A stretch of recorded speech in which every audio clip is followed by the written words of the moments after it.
Halo sahabat, bagaimana kabarnya hari ini? Kami doakan seru dalam keadaan baik. Kali ini kita akan membahas sebuah film atau movie yang cukup menarik, di mana film ini ditayangkan pada tahun 1989 berjudul Glory. Film ini pun dapat dijadikan sebuah inspirasi mengenai arti sebuah kemerdekaan dan perjuangan untuk meraihnya. Film ini pun dibintangi oleh artis terkenal seperti Matthew Broderick, Denzel Washington, hingga Morgan Freeman. Namun, sebelum kita membahas lebih lanjut, bagi yang belum tahu agar tidak bingung, film ini bertemakan perang sipil Amerika yang terjadi sekitaran tahun 1861 hingga 1865, di mana pemicu perang ini ialah mempermasalahkan soal budak kulit hitam yang akan dijadikan merdeka, di mana dari kebijakan yang disetujui oleh Presiden Amerika ketika itu Abraham Lincoln menimbulkan pro dan kontra hingga menimbulkan perang sipil ini.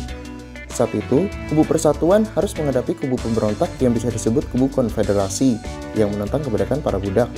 Hingga akhirnya kubu persatuan berhasil meredam pemberontakan dari konfederasi dan menghentikan perang sipil ini. Begitulah sejarah singkatnya, dan mari kita bahas filmnya.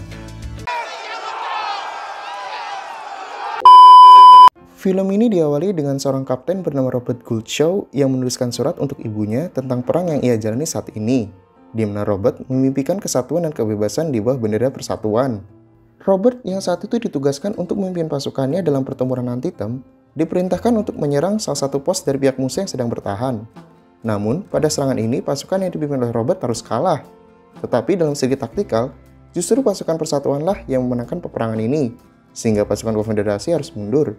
Robert yang saat itu pingsan dan mengalami luka di lehernya akibat pertempuran yang sebelumnya ia jalani, kemudian terbangun dan menyadari bahwa pihak persatuan telah memenangkan peperangan ini. Dengan bangga, Robert pun akhirnya dipulangkan ke rumahnya yang mewah di Boston. Di rumah Robert pun juga digelar pesta militer yang sebenarnya untuk menyambut kepulangan Robert, karena orang tua Robert ternyata merupakan bangsawan atau tokoh terkemuka di wilayahnya. Saat Robert ingin menemui kedua orang tuanya, ternyata ia juga telah ditunggu oleh seorang gubernur yang bernama John Albion Andrew. Karena peran orang tua dan karir militer gemilang Robert, Gubernur Andrew pun memberikan tawaran pangkat kolonel pada Robert dengan syarat ia setuju untuk memimpin dan melatih Resimen 54 dalam pertempuran. Di mana isi dari Resimen 54 itu merupakan orang kulit hitam yang merupakan momok yang cukup aib dan hina pada saat itu. Karena Robert merupakan orang yang memimpikan kesatuan dan kebebasan, ia pun akhirnya mengambil tawaran itu. Robert pun saat itu mengajak temannya yang juga sebelumnya ikut berperang bersamanya, yaitu Cabot Forbes. Juga seorang teman dekatnya yang bernama Thomas Searles yang merupakan orang kulit hitam namun merdeka dan berpendidikan seperti halnya Robert dan Cabot. Thank you, Governor. It's a wonderful idea. Saat hari perekrutan, ternyata ada banyak orang kulit hitam yang berantusias menjadi pasukan Resimen 54 dan berniat melawan pasukan konfederasi. Orang-orang kulit hitam yang dijadikan prajurit ini bisa dibilang merupakan gagasan yang cukup baru dan masih dalam percobaan. Sehingga ada beberapa peralatan yang kurang atau bahkan sengaja tidak disiapkan untuk memperlengkap kebutuhan pasukan ini. Saat masuk ke markas pelatihan, pasukan baru kulit hitam ini ternyata disambut dengan olokan oleh anggota lainnya karena mereka merasa pasukan yang baru datang ini lebih hina daripada seekor babi. Walau dengan olokan itu, pasukan yang dipimpin oleh Robert ini tetap tegar karena mereka sadar atas konsekuensi yang akan mereka terima saat masuk ke militer yang didominasi oleh orang-orang yang cukup rasis. Saat dilatih untuk disiplin militer, Robert pun sadar bahwa orang-orang kulit hitam ini banyak yang kurang berpendidikan. Bahkan ia pun harus cukup tegas terhadap Thomas yang menjadi teman dekatnya yang tidak cocok dengan pelatihan ini khususnya dalam hal fisik. Demi mendidik pasukan baru ini, Robert pun meminta bantuan pendidik militer yang cukup berpengalaman dari Irlandia yang bernama Mulcahy. Di mana Mulcahy sendiri pun bahkan kesulitan dalam mendidik pasukan kulit hitam yang bahkan kebaikan dari mereka tidak tahu di mana kanan, kiri, depan, dan belakang. How many here do not know right from left?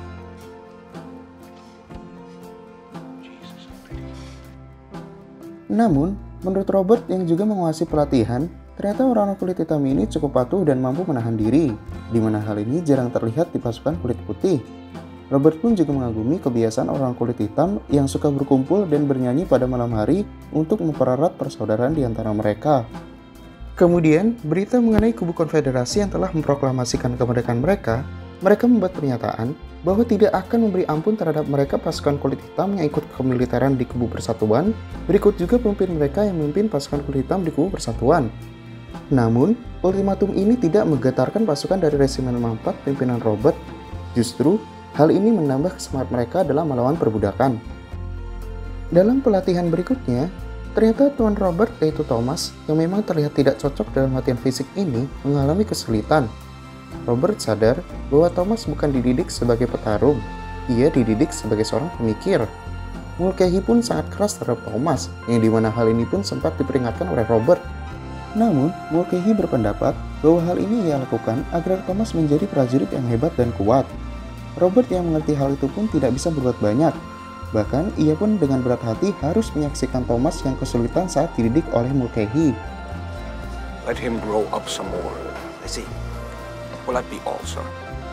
Saat pembagian senjata, Robert pun akhirnya menyadari apa yang dimasukkan oleh Mulcahy bahwa orang-orang ini masih belum bisa mendapat predikat prajurit yang pantas dengan beban yang mereka perjuangkan.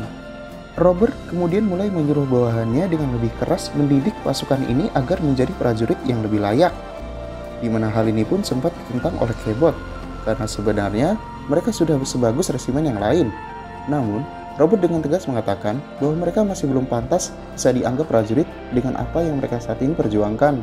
Singkat cerita, saat pasukan dari Resimen 54 sudah dianggap Robert layak, masalah baru pun muncul. Peralatan logistik seperti seragam hingga sepatu belum juga didatangkan untuk pasukan ini, yang dimana hal ini sempat membuat Robert kesal. Akibat dari tidak kunjung didatangkannya logistik, khususnya untuk sepatu, membuat sebagian pasukan dari Resimen 54 mengalami luka-luka di bagian kaki karena mereka harus terus-menerus latihan dengan sepatu yang tidak layak digunakan. Mengetahui ada yang tidak beres dari divisi logistik, Robert pun segera mendatangi divisi logistik secara langsung. Ia kemudian dengan kesal mengintimidasi pemimpin logistik di sana untuk segera mengirimkan sepatu yang layak untuk Resimen 54 yang berisikan orang-orang kulit hitam. Setelah mendapatkan sepatu, drama baru pun muncul, di mana orang-orang dari Resimen 54 mendapatkan gaji yang lebih sedikit dibanding dengan resimen lain berkulit putih. Di mana dalam bentuk protes ini, pasukan dari Resimen 54 termasuk Robert tidak akan mau menerima gaji itu, hingga mereka mendapatkan gaji yang sama seperti pasukan resimen lainnya. If you men will take no pay, then none of us will. Beberapa waktu kemudian, setelah semua permasalahan selesai seperti gaji, sepatu, dan seragam, pasukan yang telah resmi menjadi prajurit persatuan ini dikirim ke front selatan untuk melawan pasukan dari pemberontak konfederasi. Misi pertama pasukan Resimen 54 ialah membantu pasukan dari Kolonel Montgomery untuk menyelisiri tepi laut Georgia pada pagi hari, di mana pasukan dari Kolonel Montgomery saat itu berisikan para imigran gelap pasukan kulit hitam yang jauh dari kata telah dididik disiplin militer. Dan benar saja, saat penelusuran, pasukan kulit hitam ini dengan tidak bermoral menjarah bahkan menembak secara membabi buta rumah-rumah orang desa yang tidak bersenjata. Ini semua sebenarnya merupakan perintah dari Kolonel Montgomery yang menyuruh mereka untuk bertindak tidak bermoral seperti itu, yang dimana ini sangat ditentang oleh Robert. Namun, apa daya Robert, Montgomery saat ini merupakan atasannya yang ditunjuk langsung oleh Jenderal Charles Garrison Harker, yang dimana ia harus patuh terhadap dirinya walaupun perintahnya itu melawan aturan militer. Setelah kejadian itu, pasukan dari Resimen 54 yang sudah dilatih untuk bertarung malah dijadikan pekerja berat seperti memotong pohon untuk jalur transportasi dan lainnya. Di mana hal ini membuat semangat tempur pasukan Resimen 54 menurun. Bahkan, mereka sudah mulai merasa malas mengemban tugas sebagai prajurit. Menyadari akan moral pasukan yang sudah menurun, Robert pun juga menyadari adanya kasus penyelundupan barang yang melibatkan Jenderal Harker di daerah Carolina ini yang telah ia kumpulkan buktinya. Robert pun kemudian segera mendatangi Jenderal Harker untuk mendesaknya agar segera mengizinkan Resimen 54 untuk melakukan pertempuran, di mana hal ini otomatis dapat membahayakan posisi Harker jika Robert terluka bahkan meninggal akibat peperangan yang disetujuinya. Hal ini dikarenakan Robert merupakan perwira yang sangat berharga. Ia merupakan anak bangsawan Shaw asal Boston yang dekat dengan petinggi negara hingga Presiden Lincoln.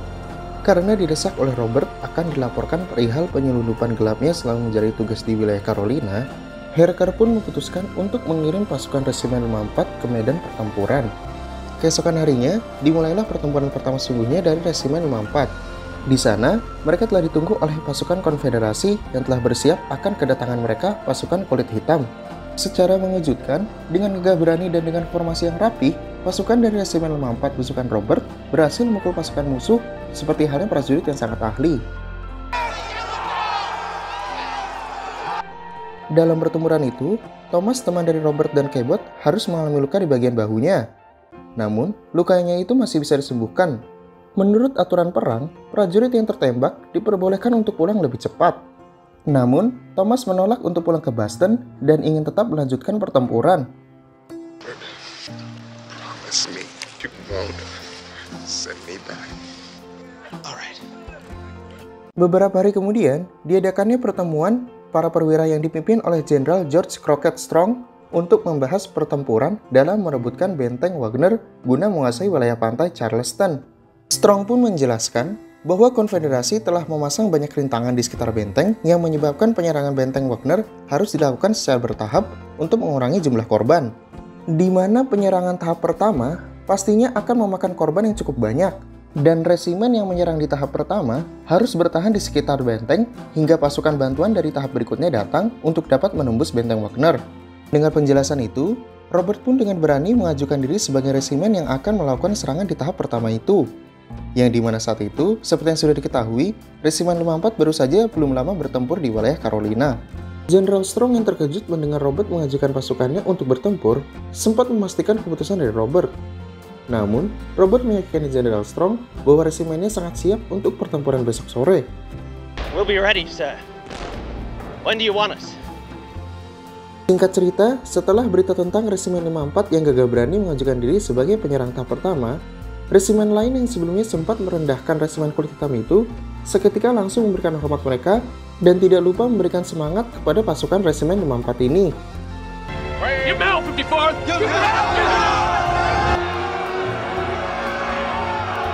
Sebelum ke medan pertempuran, Robert berpesan pada wartawan Edward Pierce bahwa ia harus menceritakan kejadian ini. Robert pun tidak lupa menitipkan surat pribadinya yang diperuntukkan untuk keluarganya yang ada di Boston. Setelah Robert mempersiapkan pasukannya, ia pun mulai memerintahkan mereka untuk bergegas menuju benteng pertahanan Wagner. Dan benar saja, di depan benteng mereka harus melewati beberapa rintangan yang menghambat pergerakan mereka. Ditambah dengan hujan meriam dari benteng Wagner, semakin menyulitkan proses masuk ke pertahanan benteng itu. Namun, dengan keuletan dan semangat juang yang sebelumnya telah ditempa oleh Robert, Resimen 54 berhasil melewati rintangan itu hingga mereka masuk ke dalam parit di dekat benteng Wagner. Di mana dalam parit itu, mereka harus menunggu waktu malam hari. Hal ini bertujuan untuk menunggu pasukan resimen yang lain agar bisa menyerang benteng Wagner secara bersamaan. Saat hari sudah malam, Robert dengan semangat patriotiknya segera memerintahkan resimennya untuk menyerang benteng Wagner. Namun, dalam penyerangan itu, Robert terkena tembakan yang membuat ia harus gugur.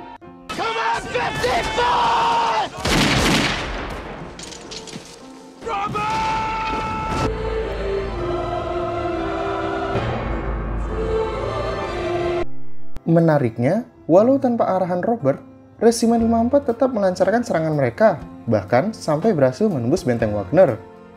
Tetapi, mereka semua tidak sadar, ternyata di dalam benteng itu, mereka sudah ditunggu oleh meriam cadangan yang mengarah tepat kepada mereka, yang seketika membuat sebagian besar resimen itu gugur.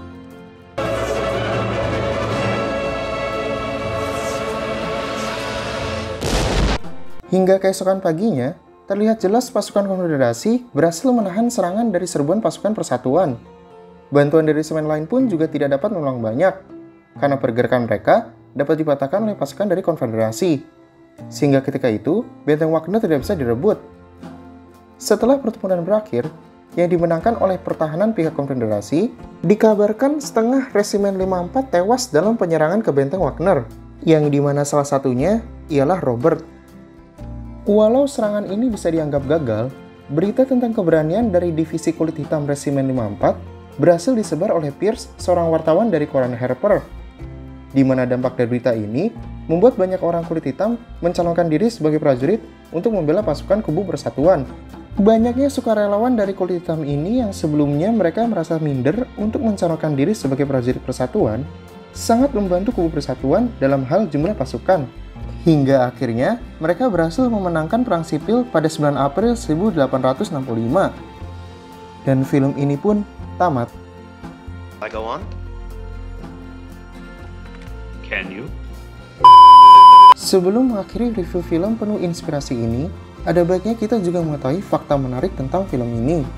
Yang pertama, film ini terinspirasi dari kisah nyata seorang kolonel bernama Robert Gould Shaw, di mana surat-surat yang ia tulis selama dalam peperangan yang ia jalani masih tersimpan di perpustakaan Universitas Harvard. Yang kedua, dirumorkan bahwa pemeran pengganti atau stuntman orang-orang dalam film ini melakukannya dengan sukarela atau tanpa bayaran. Yang ketiga, film ini telah memenangkan 3 kategori Oscar sekaligus pada tahun 1990, yaitu dalam kategori aktor pendukung terbaik, tata suara terbaik, dan sinematografi terbaik. Itulah beberapa fakta unik dari film Glory, yang dimana filmnya ini cukup melegenda pada masanya. Bagaimana? Ada tambahan? Silahkan like jika kalian menyukai konten dari video kami, lalu tekan tombol subscribe dan jangan lupa bunyikan lonceng notifikasi. Dan jika ada masukan, jangan ragu untuk bisa dituliskan di kolom komentar. Sampai jumpa di konten kami berikutnya.